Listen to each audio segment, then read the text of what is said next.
सभी भक्तों को राधे राधे, हरे कृष्णा।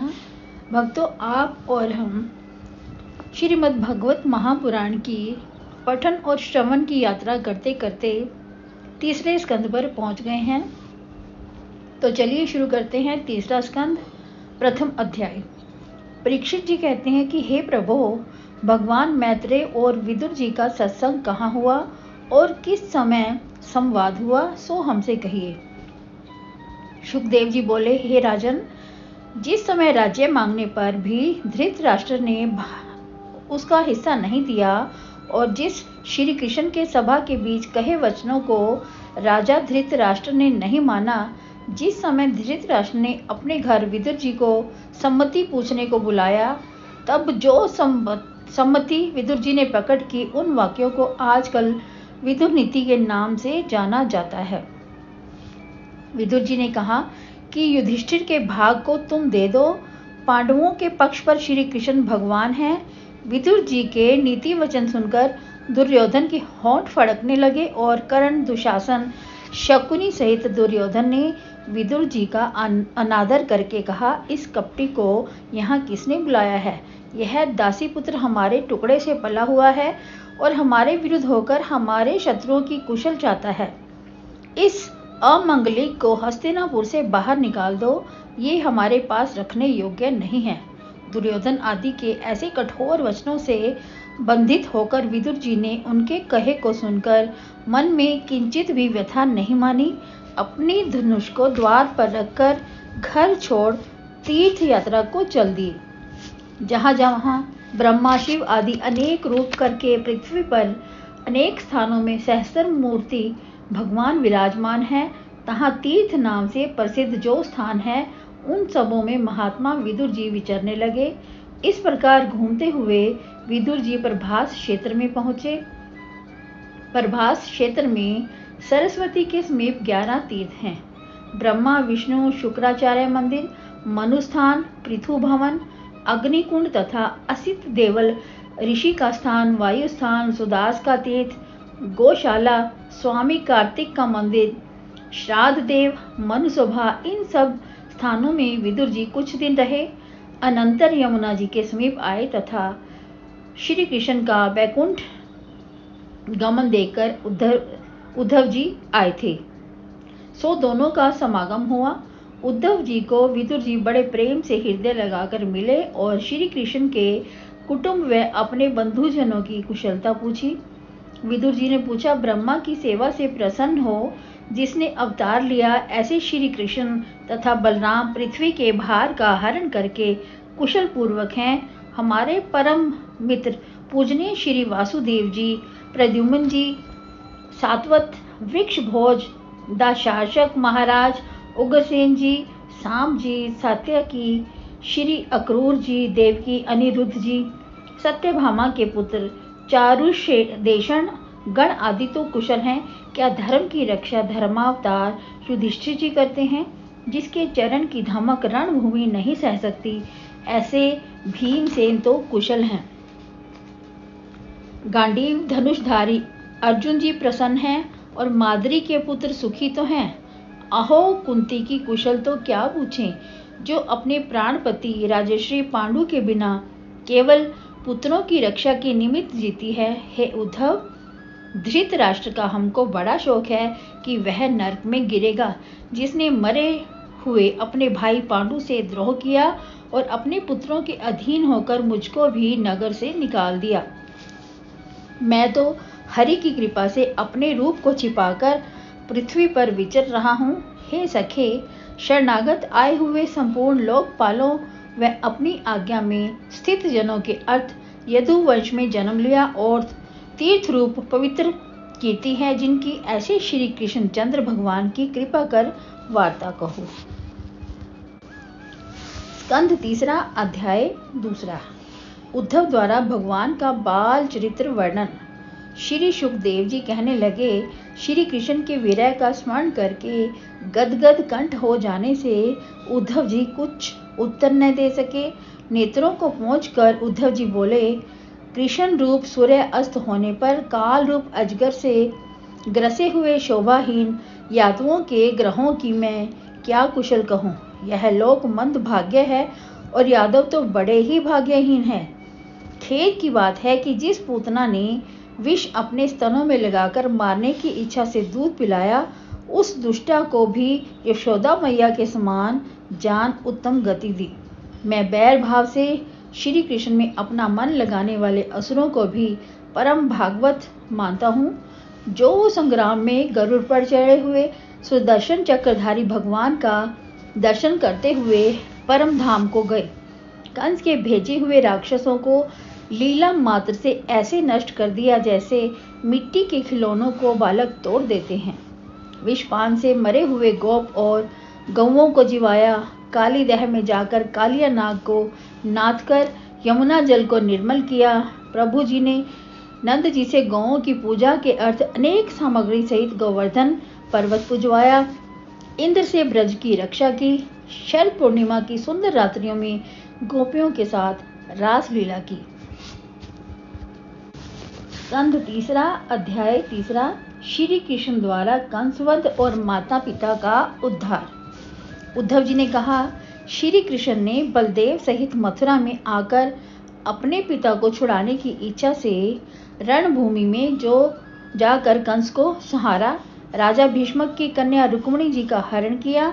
7 बैलों को एक साथ नथ कर नगनजित की सत्या नामक कन्या को विवाह। सत्यभामा को प्रसन्न करने के लिए मूल सहित कल्प वृक्ष उखाड़ लाए।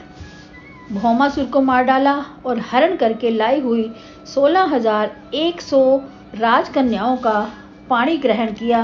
अपनी माया से अपने स्वरूप को अनेक करने की इच्छा से एक एक रानी में अपने समान गुण वाले 10-10 पुत्रों को उत्पन्न किया। काल यवन, जरासंध, शाल्व आदि को भीमसेन मुचकुंदादिकों के द्वारा नाश करवाया। फिर शंबर, द्विवेद, बाणासुर, मुर, बलवल और अन्य दंतवक्र आदि असुरों में से किसी को स्वयं मारा, किसी को प्रद्युम्न, बलराम आदि द्वारा वध कराया।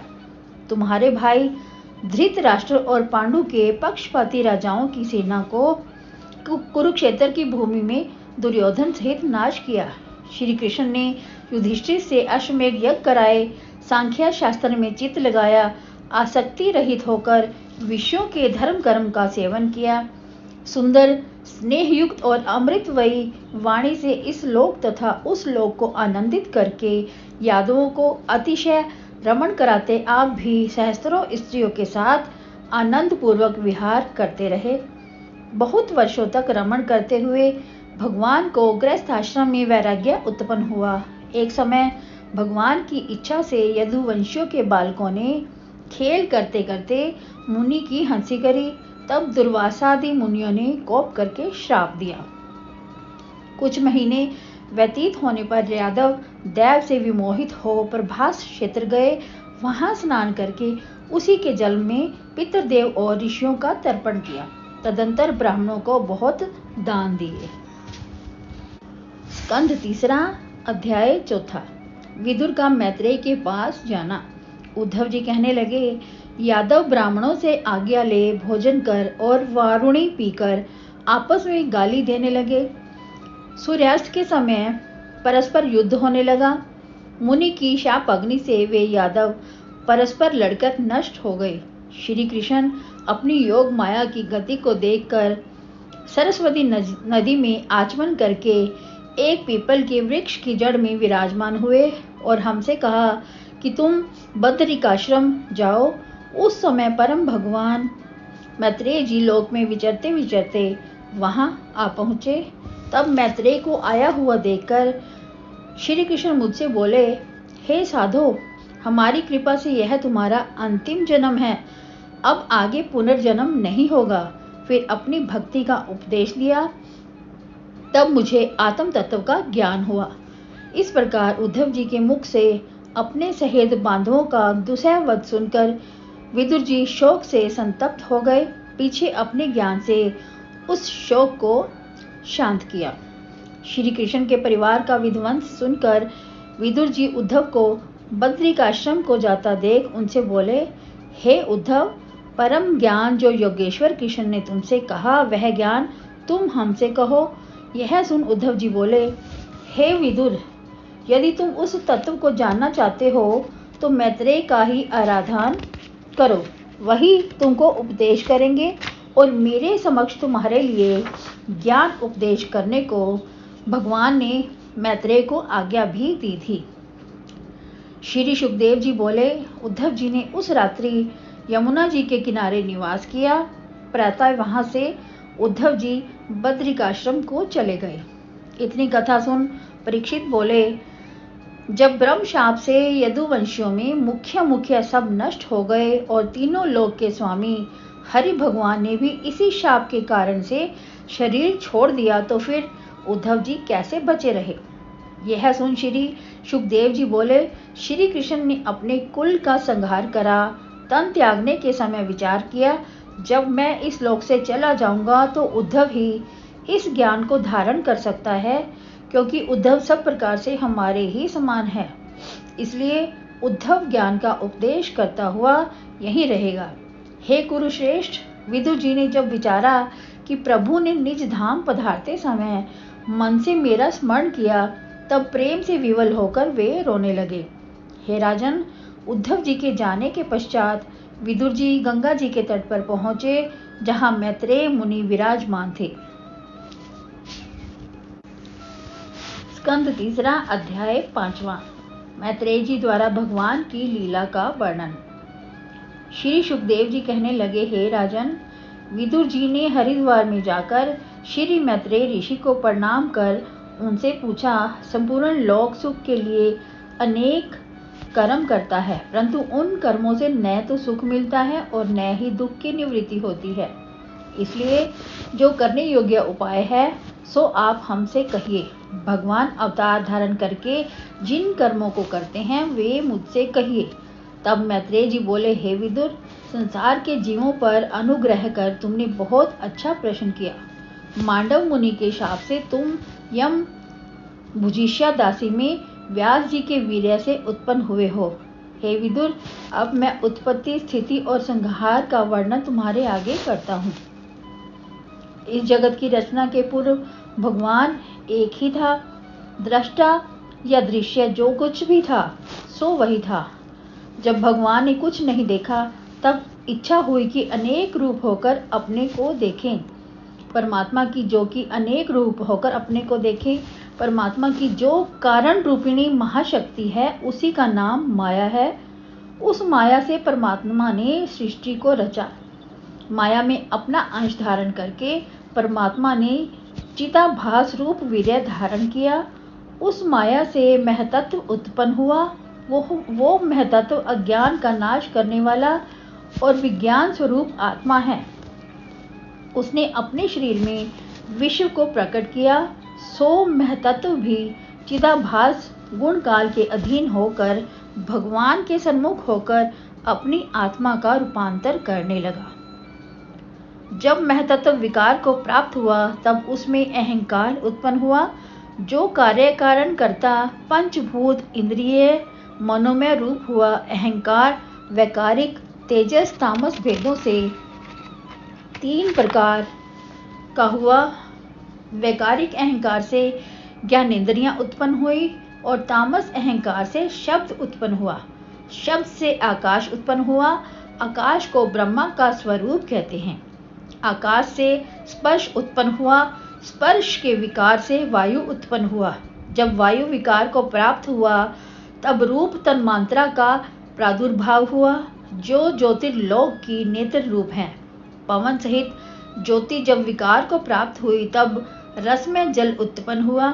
जल ने विकार को प्राप्त होकर गंध गुण वाली पृथ्वी को उत्पन्न किया।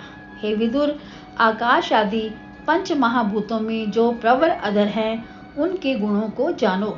आकाश का गुण शब्द, पवन के गुण स्पर्श, शब्द तेज के गुण शब्द, स्पर्श रूप जल के गुण शब्द रूप, रस और पृथ्वी में शब्द स्पर्श रूप रस और गंध 5 गुण निश्चय किए जाते हैं। जब तत्वाभिमानी देवता इस ब्रह्मांड की रचना करने में समर्थ न हुए, तब हाथ जोड़कर परमात्मा की स्तुति करने लगे। देवता बोले, हे देव, तुम्हारे चरण कमलों को हम नमस्कार करते हैं। जिन चरणों से श्री गंगा जी निकली, जिनका जल पापों का नाश करने वाला है, जो नदियों में श्रेष्ठ है, उन श्री भागीरथी के स्थान आपके चरण कमल की हम शरणागत हैं। वेद आप में उत्पन्न होकर सर्वत्र विचरते हुए आप ही में प्रवेश करते हैं। हे जगन्नाथ, सामग्री सहित इस अनित्य शरीर और घर में यह मैं हूँ, यह मेरा है, ऐसा है दुराग्रह जिनका ऐसे कुटिल और कुमति वाले मनुष्य के हृदय में बसते हुए भी तुम्हारे चरण कमल दुर्लभ है, उन चरणाविंदों का हम भजन करते हैं।